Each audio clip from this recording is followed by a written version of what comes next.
I'm back with Don Walker, CEO of Magna International, and just before the break, Don, I made the comment that leaders have to acknowledge the fact that they are not always the smartest person in the room. They don't always have the information, and on the break you made the great comment that as a good leader, what we really should be doing is trying to hire people that are smarter than us. And I think that's absolutely right, and I made the comment that one of the things that I'm most proud of when I look back at my career is some of the great people I can only take credit for being smart enough to acknowledge that they were really smart and then giving them the opportunity to grow. And your thoughts on that? Well, it's a statement we have internally.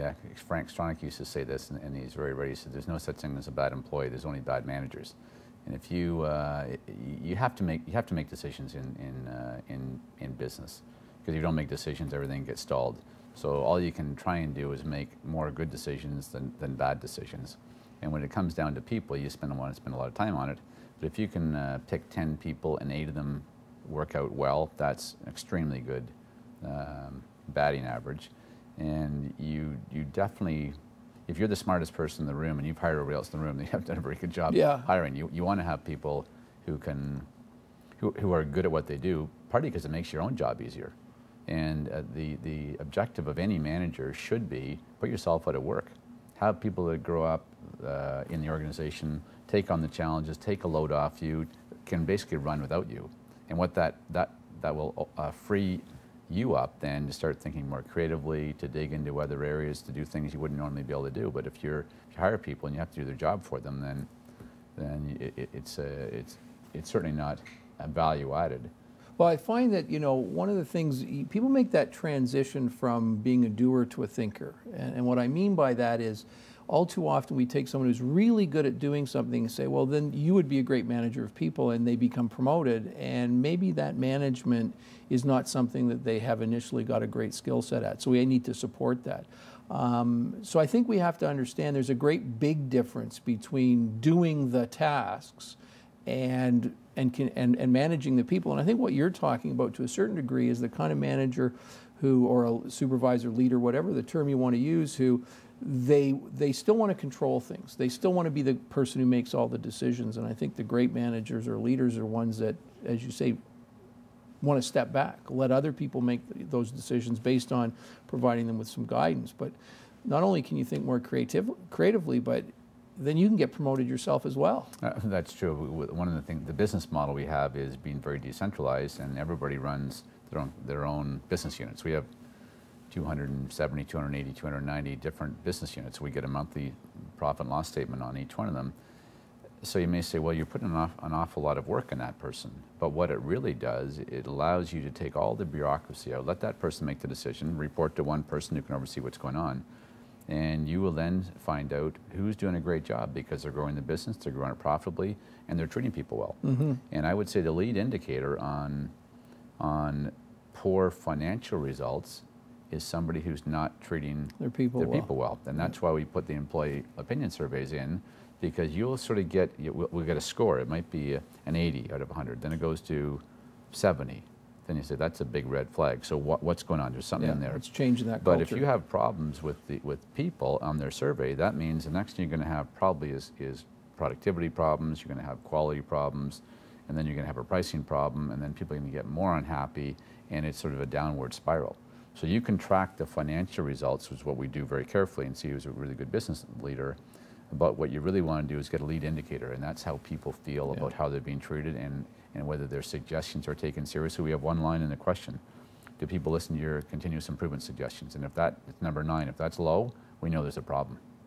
Well, and so you're not the first business leader to say this, but you're certainly part of a very small group of what I consider enlightened business leaders that actually appreciate that an employee engagement number is a leading indicator to profitability and bottom line results. Now, talk to me a little bit more about that, because I think there's so many organizations out there saying, they should be lucky to have a job. Look at the economy. And I don't dispute that we're in a tough economy, but you've actually closely linked employee engagement to bottom line results. How do you kind of make that how do you make that argument to your shareholders?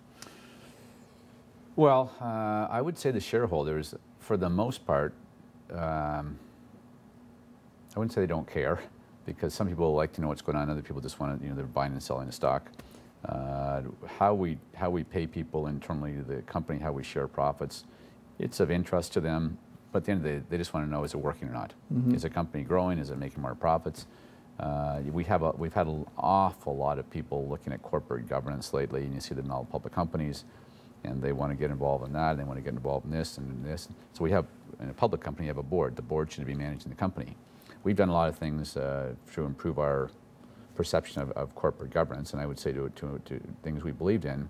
But I think you can go overboard, because you can then have shareholders who know nothing about running a company, who know nothing about what's going on with your culture and anything else, saying, well, you should do this, you should do this. And I think what we try and be is transparent. We have a corporate constitution, we have an employee charter, this is how we treat people, this is what we're doing for our customers, and this is how we pay management. And if somebody doesn't like it, then they could sell the shares. Yeah. Or you replace the board or whatever. So I think there's a good balance, but I think we got to be careful as business leaders not to do what's right for your customer and your employees. And if you handle those two parts right, then the profitability will come. Right. If you're doing what the shareholders want all the time, you may be frustrating people, they're not treating fairly, or you're cutting corners to your customer, so it can be very short-lived. So I think we look at three stakeholders: the employees, our customers, and our shareholders, and we look at them equally. And I guess the fourth area, which is not a stakeholder, but it's important for us, is our social responsibility. Yeah. Whether it's environmentally, safety is a big concern, obviously, in our line of business. And from a social standpoint, we say in our charter, we'll give a certain amount back to charities, and we do a lot of work for charities for where our employees live and work. Well, and we've got just a couple of minutes left before we wrap up, but I want you to tell me a little bit about the hoedown. Obviously, I live in Aurora, I'm certainly familiar with it, but for everybody, tell us why you guys got involved in the hoedown, what it means to the organization, and just your thoughts about it. It was started by Frank Stronach, and he wanted to give back to the community where he lived and where we had a lot of employees and where our head office was. So it started off to be a relatively small community party. It's grown now to 3,000-4,000 people will attend it. It comes out of we fund that out of our charitable budget. And so to be clear, my understanding, and please correct me, is that you fund the entire event and all the money raised stays within the community and goes back to the people within the community. Is that correct? That's right. Yes, yeah. We have a lot of volunteers. We'll pay for everything. So we're spending about $500,000 a year. We have for the past many years. But in fact, it costs a bit more than that. But we'll raise, on average, the last couple of years, about $500,000 through ticket sales and food and drink. And all the local community charities are involved, so they're all donating their time and their effort, and they get the money. So it's a huge. I mean, it's a fun party, it's a great social event, but the impact on the community and the surrounding areas it's a huge impact. Well, I know personally, walking around my community, I just see so many of the community organizations are involved. They're selling the tickets, they're volunteering to be there. And to me, it's a great coming together of a corporation and a big international corporation, and yet really at the community level, because everybody that I talk to is totally engaged in it, because they see what they give, but they also see what they get. And I think it's a tremendous credit to the Magna organization. I mean, you guys sometimes take a little bit of a beating for being big and all the things that go along with that, but truly the commitment that you've made. And I drive through many of the communities of York Region, and there's ice rinks named that have been supported by you folks. Hospitals and it's just. And we're lucky to be able to do it, but it is a decision, because you could take that money and just give it as profitability. Profitability. And, yeah. So that's why it's all in the corporate constitution, and we try and give back to where the employees are, because it's not us making the money; it's all of our employees. So we want to try and make sure we have social events in our divisions, and we give back to worthy causes as well. Now, is there any other things that are maybe a little less, public that you folks do from a social responsibility perspective, or contributing to the community, that you'd like to share? We're relatively transparent. We have a process. We have a criteria. As you know, we get bombarded by requests, obviously. Sure. We have things like a disaster relief fund. So if an employee has a a real bad, something happens to them, they can apply, and we'll look at, we have an independent group, we'll look at whether we're going to do something extraordinary for them. What's your involvement with Neighborhood Network?